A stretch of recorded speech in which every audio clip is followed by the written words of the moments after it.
നിയമസഭാ തെരഞ്ഞെടുപ്പിൽ സിപിഎം സ്ഥാനാർത്ഥിയായി നടി ഭാവനയും NABL അക്രഡിറ്റഡ് ലാബുകളുമായി സഹകരിച്ച് പ്രീമിയം ഹെൽത്ത് ചെക്കപ്പുകൾ അഫോർഡബിൾ നിരക്കിൽ ലഭ്യമാക്കുന്നു. കൂടാതെ ടെലിമെഡിസിൻ സൗകര്യവും. MHL smart labs. നിയമസഭാ തെരഞ്ഞെടുപ്പിൽ നടി ഭാവന സ്ഥാനാർത്ഥിയാകുമെന്ന വാർത്ത മംഗളം പത്രമാണ് പ്രസിദ്ധീകരിച്ചത്. തിരുവനന്തപുരത്ത് നിന്ന് എസ് നാരായണൻ നിയമസഭാ പോരാട്ടത്തിന് നടി ഭാവന സർപ്രൈസ് നീക്കവുമായി സിപിഎം എന്ന വാർത്തയാണ് നൽകിയിട്ടുള്ളത്. വാർത്തയിലെ ഭാഗങ്ങൾ ഇങ്ങനെ: നിയമസഭാ തെരഞ്ഞെടുപ്പിൽ വൻ സർപ്രൈസ് ഒരുക്കാൻ സിപിഎം ഒരുങ്ങുന്നു. മലയാളികളുടെ പ്രിയതാരം ഭാവനയെ സ്ഥാനാർത്ഥിയാക്കാനാണ് പാർട്ടി തലപ്പത്തെ ആലോചന. രാഷ്ട്രീയത്തിനതീതമായി വലിയ ജനപിന്തുണയുള്ള ഭാവനയെ മത്സരരംഗത്തിറക്കുന്നതിലൂടെ കേരളമാകമാനം വലിയ സ്വാധീനം ചെലുത്താനാകുമെന്നാണ് പാർട്ടിയുടെ വിലയിരുത്തൽ. സ്ഥാനാർത്ഥിത്വവുമായി ബന്ധപ്പെട്ട് ഭാവനയുടെ അഭിപ്രായം പാർട്ടി ഉടൻ ആരായും. നടി സമ്മതം മൂടിയാൽ ഉടൻ തന്നെ ഔദ്യോഗിക തീരുമാനം വരും.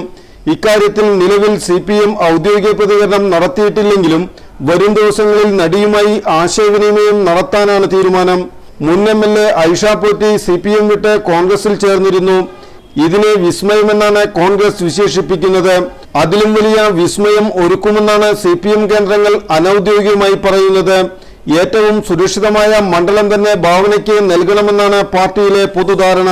സീനിയർ നേതാവ് ഐഷ പോറ്റി കഴിഞ്ഞ ദിവസം സിപിഎം വിട്ട് കോൺഗ്രസിൽ ചേർന്നത് പാർട്ടിക്കേറ്റ തിരിച്ചടിയായാണ് വിലയിരുത്തപ്പെടുന്നത്. ഈ സാഹചര്യത്തിൽ ഭാവനയെ പോലെ ഒരു ജനപ്രിയ മുഖത്തെ കൊണ്ടുവരുന്നതിലൂടെ ആ ക്ഷീണം മാറ്റാമെന്നും പാർട്ടി കരുതുന്നു. യുവ വോട്ടർമാർക്കിടയിലും സ്ത്രീകൾക്കിടയിലും ഭാവനയുടെ സ്ഥാനാർത്ഥിത്വം വലിയ തരംഗം ഉണ്ടാക്കുമെന്നാണ് പ്രതീക്ഷ.